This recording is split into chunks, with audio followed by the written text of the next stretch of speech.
You and your friends hurt me deeply, you know? Despite that, I'm willing to forgive it all for the price of a meal. Just leave your wallet and go. However, I soon realized that the apology was nothing but a facade. Both Susan and Bob, with mocking smiles, admitted that this was their intention from the beginning. We sighed as we watched the two of them rant, urging us to leave our wallets behind. Bob, emphasizing his higher position than Mike, prompted a smile from me.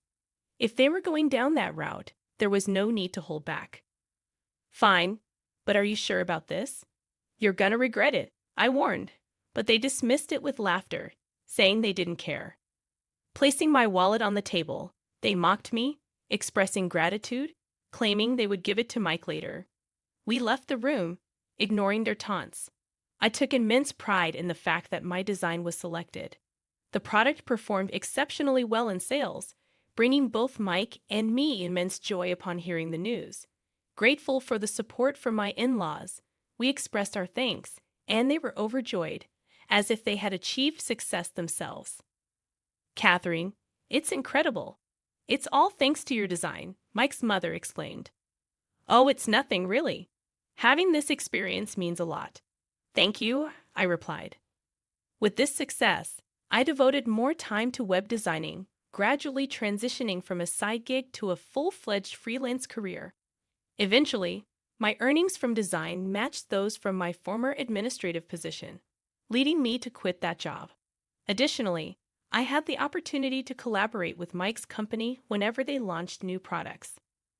Our son John, now in middle school, grew into a bright and kind-hearted boy passionate about playing soccer in his school club. Life was good, but there was one thing that bothered me. One day, as I walked, I encountered Susan. Oh, Catherine, is that you? Hello. Hello, Susan. It was about Susan. Her son Jake was in the same soccer club as John. The boys got along well, ending up in the same class this year and often spending weekends together. John frequently talked about Jake, and when Jake visited our house, he proved to be a very polite boy. Despite these positive aspects, Susan's behavior bothered me. I first met her during the school's open house, where it was evident she was Jake's mother. Jake, you are definitely Mama's pride and joy. Mom, stop it. It's embarrassing. The class ended, and during the break, parents started conversing with the students. That's when Susan exclaimed loudly, Jake is by far the best. The others seemed to be just playing around during their presentation. The classroom grew momentarily silent at her words. Jake frowned slightly and retorted, Didn't I tell you to stop it? Everyone took their presentation seriously.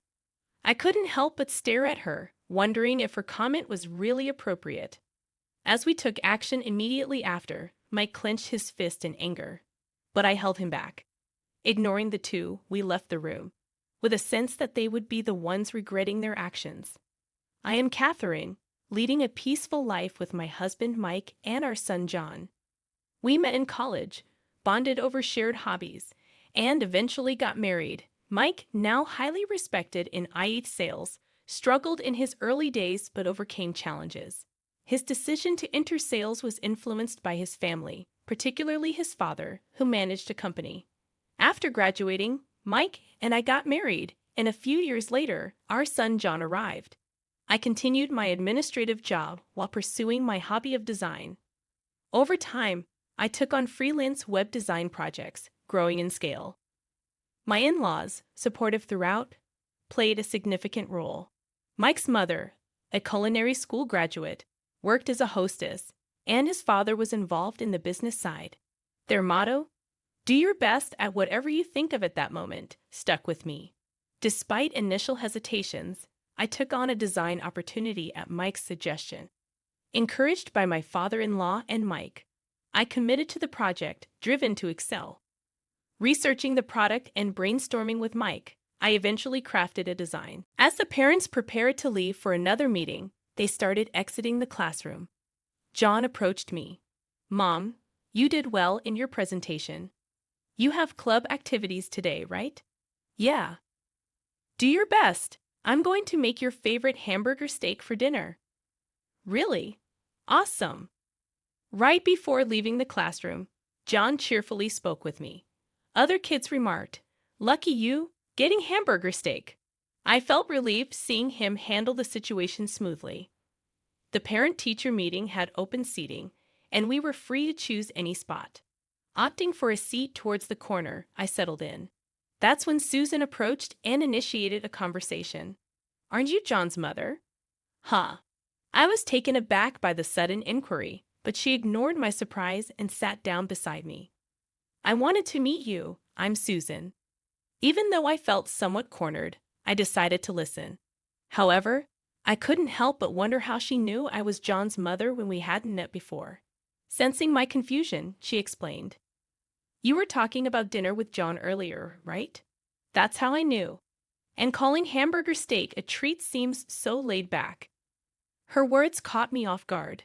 Why was she criticizing our dinner choice, especially since we had just met? "John loves hamburger steak, and I don't think it's your place to comment," I replied. Whether she liked my response or not, she clearly looked displeased. "Well, that's true. My husband works at a major company, so he doesn't quite get the ordinary tastes. What company does your husband work for?"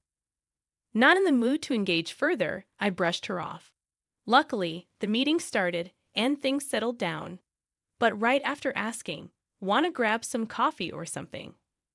I tried to decline a few times. She insisted, saying, "Come on, it's just some mom friends bonding. Besides, Jake and John are good friends." Left with little choice, I reluctantly agreed. We exchanged contact information and went for coffee before heading home.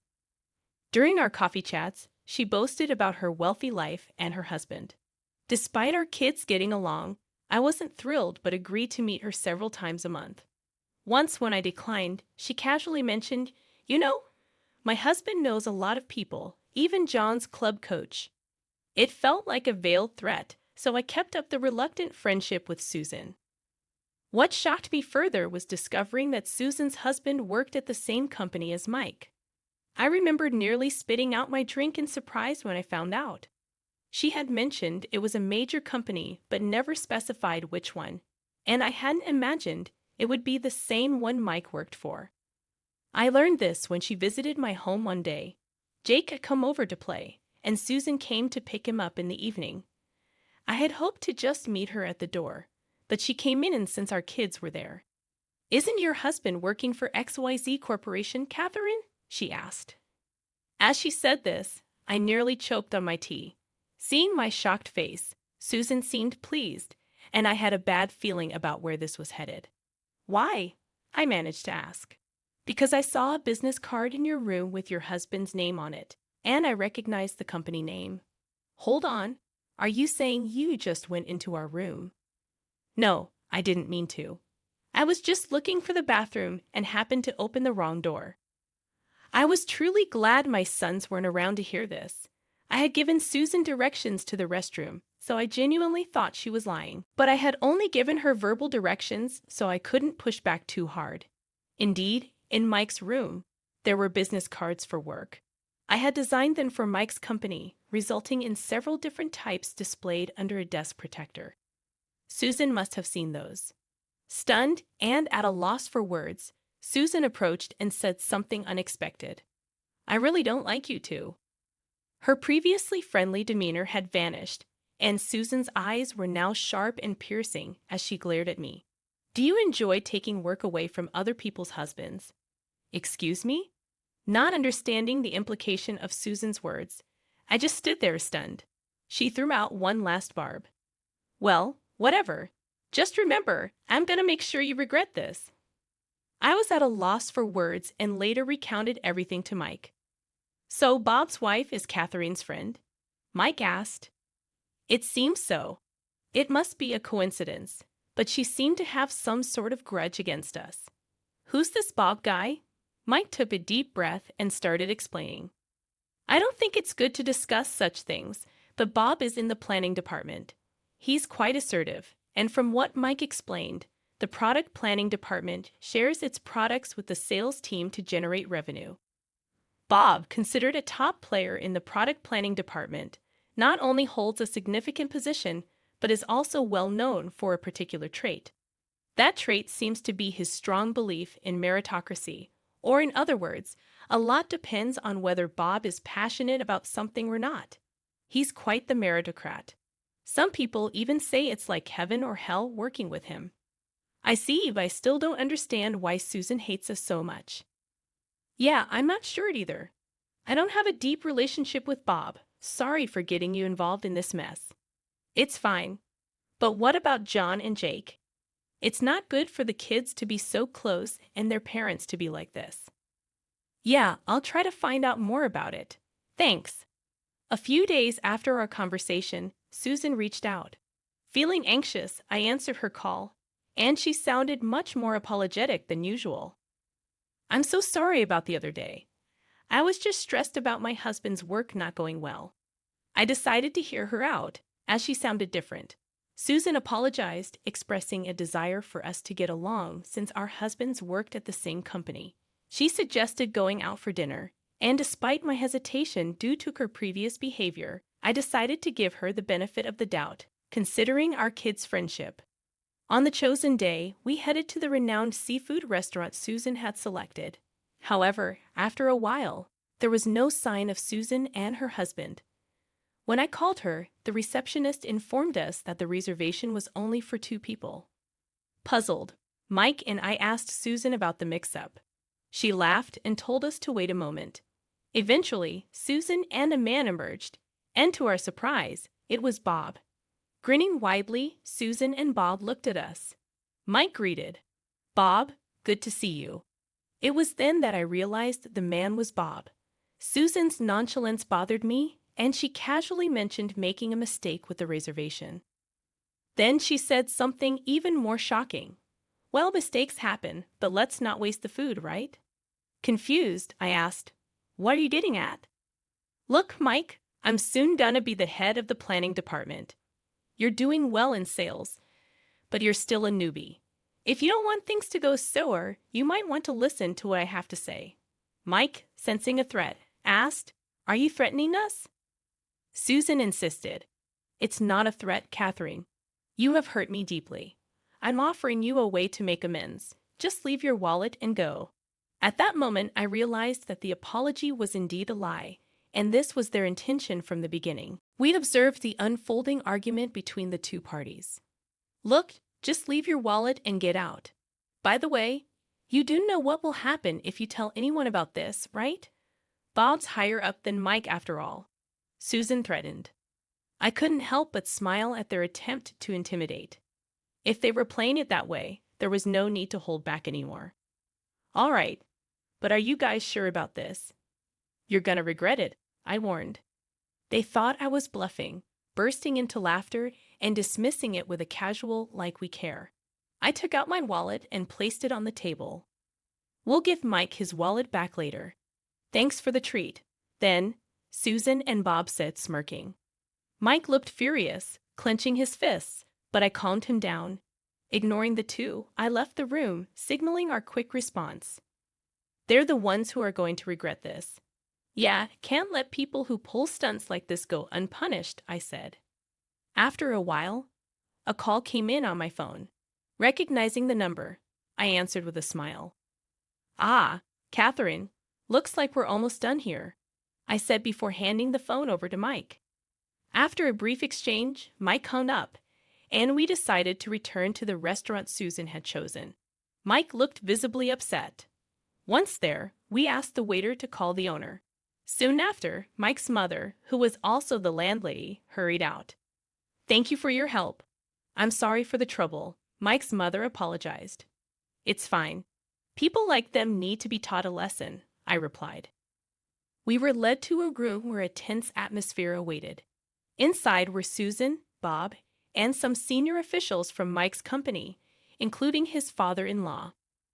It became clear that the restaurant Susan chose was the one run by Mike's mom. It was a coincidence, but since we were going there anyway, Mike decided to call his mom. It was revealed that Susan had only booked for 2. We knew she hadn't made a reservation for 4, but played along anyway. Once we understood Susan's intentions, we immediately reported it to my mother, Mike explained. Being straightforward people, both Mike's mom and Mike reported it to his dad, leading to the current situation. A man addressed Bob. "Bob, what's going on here?" Bob, flustered and with no room for excuses, stammered, "Well, it's no excuses. Just tell us everything," the man insisted. Bob, understandably flustered, continued, "That guy is Mr. Young from the planning department's top management. Next to the CEO is someone from the sales department's upper echelon. I think my father-in-law might have called them over. Well, he was the former CEO, so it's understandable how he'd react if he found out his family was being treated this way, especially in his wife's restaurant by employees from when he was in charge. Actually, my father-in-law used to be the CEO of the company where Mike works. He's now retired and not involved in its management, but he was highly respected during his tenure. Even now, he's still in touch with company folks. After hearing the story from my mother-in-law, he immediately reached out to the company to explain the situation. When the CEO hears that one of his employees is extorting money from another employee by using their position, he's gonna come running," Mike explained. The two, who didn't know this, were surprised by the sudden appearance of the company executives at the restaurant. They seemed unable to grasp the situation. Mike wanted me to accept this invitation because my husband often works with him. Even now, I'm taken aback by the blatant lies coming out of their mouths. They show no remorse, and I wonder if they don't realize that such obvious lies will be found out. To cut off Bob's words, Mike entered the room. To the astonishment of the two, Mike politely said, "Excuse me." "You!" Bob glared at Mike as soon as he saw him. We understood the situation completely, but for Susan and Bob, it must have been confusing. Before Bob could make a move, my father-in-law spoke up. "I'm the former CEO, George. I'm retired now and have handed over the company to Mr. Young here. By the way, Mike is my son, but he didn't get his job at the company through any connection of mine. In fact, I wasn't involved in his hiring at all. And I should mention that this restaurant is run by my wife." Listening to my father-in-law's explanation, the two seemed to finally grasp the situation, and their faces turned pale in an instant. Susan let out an almost wordless sigh, and Bob was shaking uncontrollably. Oh no, Susan looked as if she couldn't believe it and seemed more flustered than I'd ever seen her. Let's cut the chit-chat and get down to discussing the matter at hand. The discussion, or rather the one-sided grilling they received, began in a heavy atmosphere, and the two were struggling to find their words. Susan's resentment towards me was apparently related to some design work at the company. From a proposal Mike brought up, it seems Susan was another candidate they had considered. Originally, when the project was discussed in the company, my design was chosen after a search among friends and family for talented designers. This boosted Mike's reputation. Moreover, despite being relatively young, Mike had mastered his own sales techniques, earning trust from his juniors and contributing to the company's performance. It irritated me that he was taking credit for accomplishments that he'd achieved with the help of his wife's talents. I personally think Mike has genuinely been working hard. But didn't you feel the same when you received advice from him? I asked Bob, leaving him at a loss for words. A senior planning department executive's sharp comment accentuated the situation. Bob also felt slighted because, after finishing their sales tasks, the sales department would give precise advice to the planning team, making him feel like his products were being overshadowed by Mike's. As Mike's answers continued to receive praise, Bob grew resentful and frequently vented to Susan. One day, Susan overheard me talking about my work with some other moms, and since she found out that I was the designer chosen for the company project, she started picking on me. We were speechless, astounded that they would conceive such a scheme out of jealousy. Moreover, we learned another shocking truth. "I'm really disappointed in you," Mr. Young said coldly to Bob, who was begging for forgiveness. "Please wait. I'm truly sorry about this," I pleaded. Mr. Young replied, "I've heard from one of our planning department guys. I hope it's not true, but there's a significant amount of money being spent on planning. Is it really all going towards actual products? Bob froze, and Susan went pale. It turned out that Bob had been embezzling funds under the guise of planning expenses. This revelation took even us by surprise, and it seemed Susan was also complicit in the scheme. Bob, angered by Susan's words, yelled, "How'd you get caught? You said it would be a secret." It was revealed that Susan and Bob were caught embezzling money, causing a scene in the store. Mr. Young handed the arguing couple over to the police, and they faced legal consequences. The mother-in-law handled the situation with a dignified attitude, and the store quickly regained control. Bob got fired from the company and was sued for damages. Susan's parents came to apologize, and the couple chose to live in isolation as a form of penance. Jake, Susan's son, stayed with his grandparents for a while. Thankfully, the incident didn't affect Jake at school due to the company's efforts to keep it confidential. I talked to John the other day, and Jake seems to be doing fine at school.